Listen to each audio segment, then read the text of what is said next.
আসুন আমরা বিশ্বনবীর জীবনী থেকে দেখি বিপদ আসলে উনি কি করতেন। বিপদ আসলেই প্রথমে বিশ্বনবী সাল্লাল্লাহু আলাইহি ওয়াসাল্লাম একটা দোয়া পড়তেন। কি পড়তেন? তিনি পড়তেন ইন্না লিল্লাহি ওয়া ইন্না ইলাইহি রাজিউন। নিশ্চয় আমরা আল্লাহর জন্য, নিশ্চয় আমরা কার দিকে ফিরবো ভাই? আবার কার দিকে ফিরবো? আওয়াজ করে বলুন তো, আমরা এসেছি কার কাছ থেকে, আবারও ফিরে যাব কার কাছে? এজন্য বিশ্বনবী পড়ছেন ইন্না লিল্লাহি ওয়া ইন্না ইলাইহি রাজিউন। নিশ্চয় আল্লাহর জন্য, ওই আল্লাহর দিকেই আমরা ফিরে যাব। তারপরে বিশ্বনবী পড়তেন আল্লাহুম্মা আজুরনি ফি মুসিবাতি ওয়াখলুফ লি খায়রাম মিনহা। একসাথে প্রথমে পড়তেন ইন্না লিল্লাহি ওয়া ইন্না ইলাইহি রাজিউন, তারপর পড়তেন আল্লাহুম্মা আজুরনি ফি মুসিবাতি ওয়াখলুফ লি খায়রাম মিনহা, মানে আল্লাহ এই যে আমি বিপদে ধৈর্য ধারণ করলাম এটার সব তুমি আমারে দাও, আর যেটা হারালাম এর চেয়ে ভালো কিছু দিয়ে মেকআপ করে দিও, ভালো কিছু দিয়ে বদল করে দিও। সুবহানাল্লাহ পড়েন। তাহলে বিপদ আসলে আমরা কি পড়ব? কথা বলেন।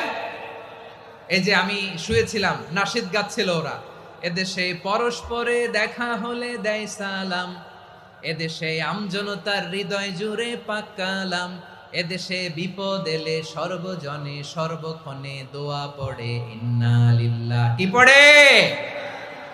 সুবহানাল্লাহ সুবহানাল্লাহ সুবহানাল্লাহ সুবহানাল্লাহ। এদেশে আজান শুনে সূর্য ওঠে শহর গ্রামে, এদেশে আজান শুনে সূর্য ডুবে সন্ধ্যা নামে, এদেশে সকল কাজে সবাই বলে বিসমিল্লাহ, এদেশে ভালো কিছু দেখে শুনে হাসি মুখে সবাই বলে মাশা আল্লাহ। সুবহানাল্লাহ পড়েন।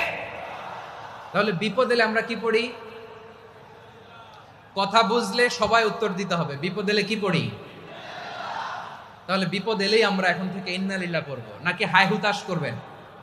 একদল আছে হাই হুতাশ করে, হায় আল্লাহ রে মোর কি হইল রে, মুই কি হরমু রে, মুই কমবে জামু রে, আছে না নাই? এরকম বিলাপ করতে নিষেধ করেছেন বিশ্বনবী। কি করব, কই যাব, কি হবে, হায় হায়, এরকম হাহুতাশ আছে না নাই? বিশ্বাসীরা হাহুতাশ করে না, তারা ইন্না লিল্লাহ পড়ে। কি পড়ে মনে থাকবে? আমরা পড়বো ইন্না লিল্লাহি ওয়া ইন্না ইলাইহি রাজিউন। নিশ্চয়ই আমরা আল্লাহর জন্য, আমরা আল্লাহর দিকেই ফিরে যাব।